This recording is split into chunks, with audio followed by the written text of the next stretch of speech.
Hey guys, welcome to my channel. There's a lot of spoilers ahead, so viewer discretion is advised. So, let's jump in. The movie today we are going to recap is Things Heard and Seen. In 1980, Catherine Clare, an art restorer, lives in Manhattan with her husband George and daughter Franny. When George lands a job teaching art history at a college, the family moves into a large farmhouse in upstate New York.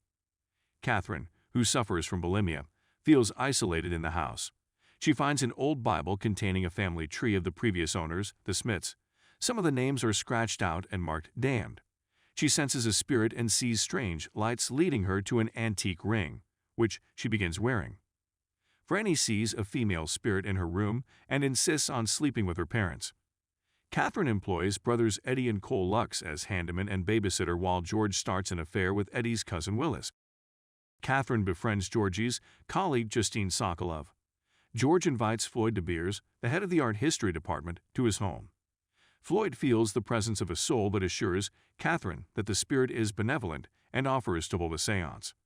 George and Catherine throw a party where Catherine finds out the previous owners, who died in a murder-suicide, were Eddie and Cole's parents, and that a ring belonged to their mother Ella. She confronts George about the house's violent history. As they argue, a radio begins playing, only stopping when George smashes it. Catherine asks George to take Franny to his parents' house. While George is gone, Catherine and Floyd hold a seance, and the ghost of Ella is summoned. Floyd tells Catherine that there is another spirit in the house and that she should be careful. Catherine discovers Georgie's affair with Willis. On a class trip, Justine overhears a conversation between George and his dissertation advisor, who asks how he was hired without a letter of recommendation. Floyd confronts George, who admits to forging a recommendation. At family dinner, Catherine learns that the paintings George claimed were his work were actually painted by his cousin, who drowned in a boating accident. Her trust shattered, Catherine begins an affair with Eddie. On a boat ride, George fails to dissuade Floyd from reporting him.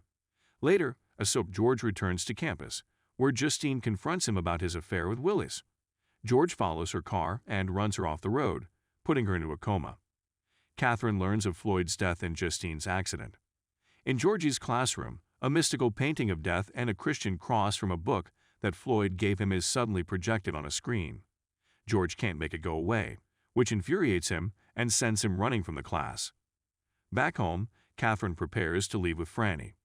George drugs her and murders her with an axe. In the morning, Cole comes to babysit, finding instructions from George not to disturb Catherine as she is ill.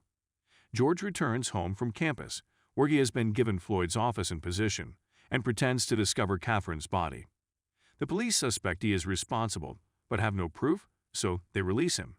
He takes Franny to his parents' home in Connecticut. Catherine's soul joins forces with Ella's. They awaken Justine and show her what George did. Justine speaks to the police.